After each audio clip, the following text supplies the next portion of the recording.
Hi everybody, welcome to the February STEM program, and we're going to be talking about things that fly.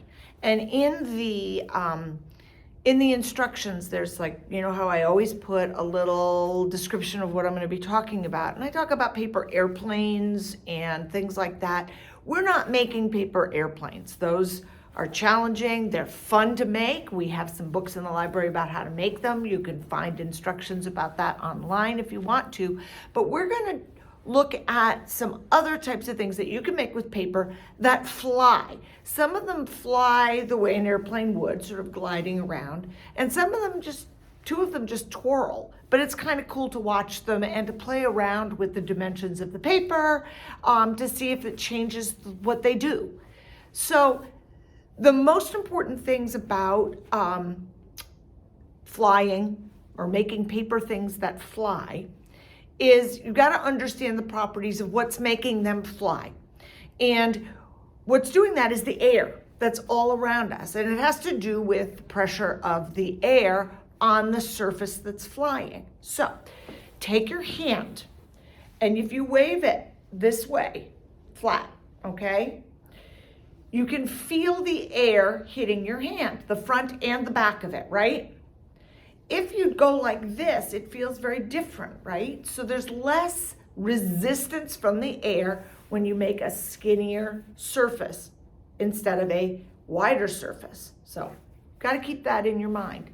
The other thing that happens is something called thrust and lift. Now, thrust would be what you'd use with a paper airplane when you throw it, okay? So you're giving it some momentum to start with. Then after that momentum's gone, it glides, meaning the pressure of the air is coming up from the bottom holding it up, but there's also pressure in the air pushing it down and gravity that's pushing it down.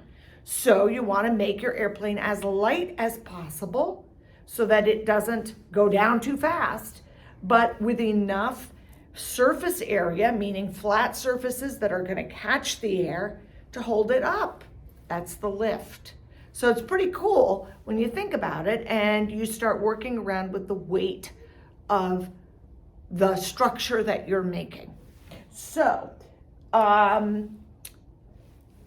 let's start doing some of our little structures, whirly things, airplanes, flying things. I don't know what you want to call them. And so go look at your next page on your packet and get the materials that you're going to need. I think for this one, you're only going to need a piece of tape and some scissors. And let's go. Okay, so enjoy, have fun, experiment. If you've got other kinds of paper at home, feel free to use it. This is the type of paper that I played around with and figured out that it worked. So enjoy, have fun. I love this. This was so much fun. Oh, and I forgot one part of it. Some of these, because you can't really throw them, the shape doesn't work, you need to drop them to have them go.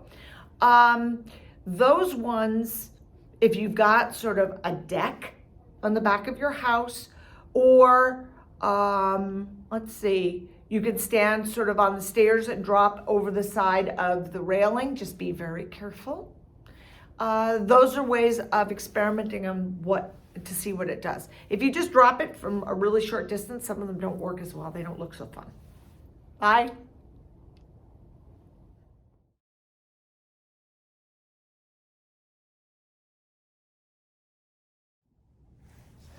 Okay, this is for our first flying thing, which is I'm calling a flying loop. And this is what it's going to look like. Now, I was already practicing cutting off this to make it shorter, just to see how it flew.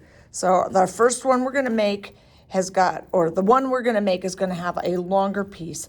But you've got extra in your packet to make enough to make 3 of them. But if you want to make more, all this is regular copy paper.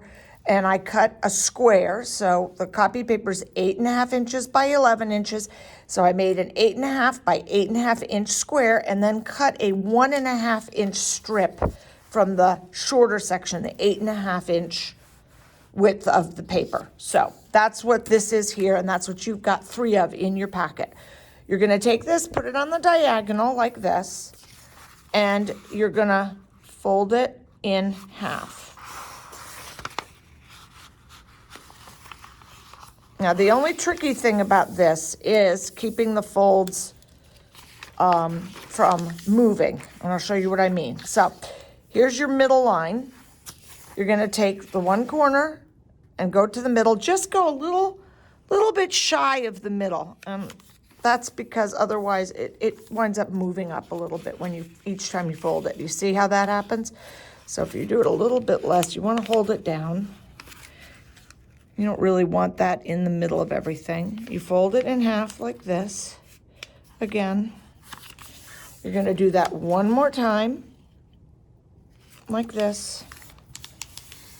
And then you're going to fold it on that middle line, approximately. Doesn't have to be perfect. Now, then you flip it over, and you want to curve it, because you're going to hook these two pieces together and make a loop. See, it looks almost like a kerchief, right? And you want to sort of smooth this out a little bit because the paper kind of rumples a little bit. But you can smooth it out. And now, so you've got your thing. Now, if you want to, you can just tape it like this and see how it flies, okay? Just take it and you can throw it. This one you take and you hold this end and you just push it in the air. See how it flies. I'm going to take a little piece of tape and make a little loop with it, see, like that. If you've got double-sided tape, that would work even better, but I don't have it, so I've got regular tape. I'm going to try to make this loop work. Okay, there we go. I'm going to just put it on the top like that and then center this piece approximately on the top of this and line it up with the front of the loop. And then just toss it and you'll see how far it goes. It's pretty cool. And watch what this piece does. Remember what we talked about with lift. This will go, the air will push up under this and help this glide a little bit more. The weight on the front of this helps the air go through the middle, and that helps hold it up. Now, if you cut these shorter, you can cut them a little bit shorter, a little bit shorter. Take a look. See if it affects how far it goes, if it stays up longer or if it drops faster, all of those things. And you've got a sheet of paper and you can write down your observations. Okay? So have fun playing with that.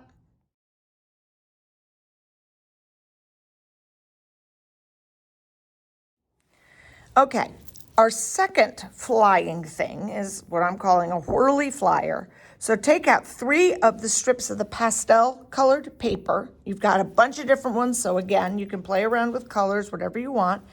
It's going to look like this, but these pieces are going to be a little longer. Again, when I was experimenting with it, I was cutting it down to see what happened. So yours is going to start out longer. And I don't know if you remember, but the seeds on a maple tree, those whirligigs, those are set up and have evolved so that they can fly in the wind and also fly down from the tree as the tree lets go of them and tries to get them somewhere else so that it can make more trees. And that's part of the way that the tree survives. But this is just sort of similar to that. So that's why I called it a whirly thing, a whirly flyer, actually. What you're going to do is you're going to take your 3 strips and you're going to fold each one of them in half. Okay, 1, 2, and 3. Now, what's interesting about this is just remember that the open side is the side that's going to be these little wings, okay? So what you do is, that was 2.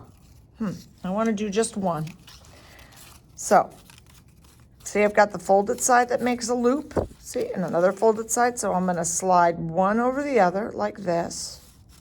Okay, this is the tricky one. This folded side, flip it upside down, it's going to go around this way, see? And then you're going to take the ends and put them through the loop of the yellow one, or the loop of this one right here. So you see you've made sort of a triangle. And now comes the fiddle part. It kind of has to curve in order to work. So you're gonna kind of put your finger in the middle and pull these ends and try to get them as snug as possible to the middle.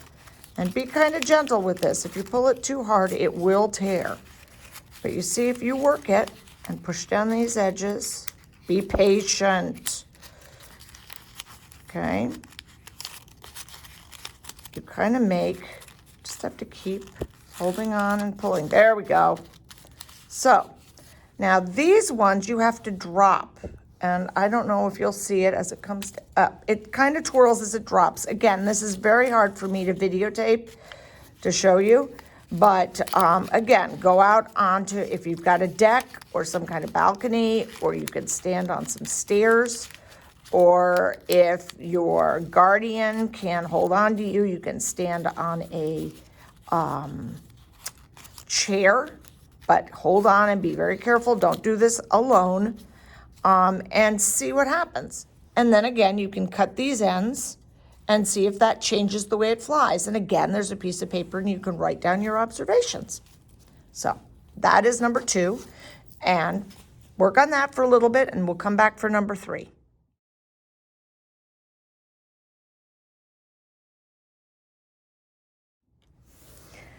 Okay, this is our third flying thing, the fish flyer, fish twirler, twirly fisher. I don't know what you want to call it, but you've got a bunch of neon colored or brightly colored, it's cardstock. So this is thicker paper than what we used for the Whirly Flyer. And for the first one, take one of these strips, the length that it is, and you want to measure about 1 inch from each end and make a mark, but make the marks on the opposite sides of the strip of paper. And I'll show you why in a second. So see, I've got one mark here and one mark here. And what you're gonna do is these pieces are about 1 inch wide. So you're gonna make a line that's a 1/2 inch. So 1/2 inch here and a 1/2 inch here. So halfway down, okay? Oops, I just marked it. I didn't do a line. Silly me. All right, so I'm gonna decorate this just a little bit. So this is gonna be my fish's tail. So I'm gonna,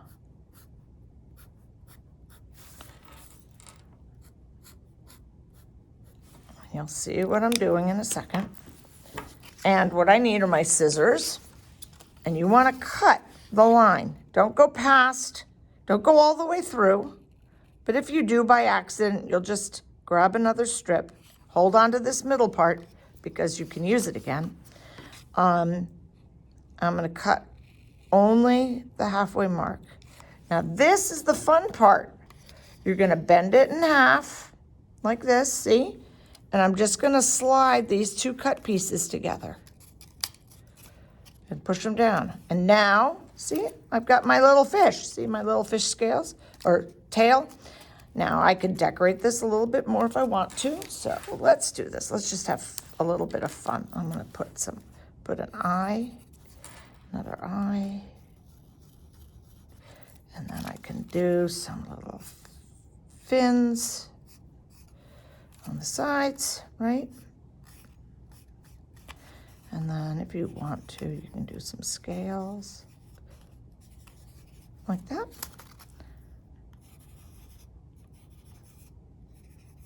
Now, that's our little fish flyer, all right?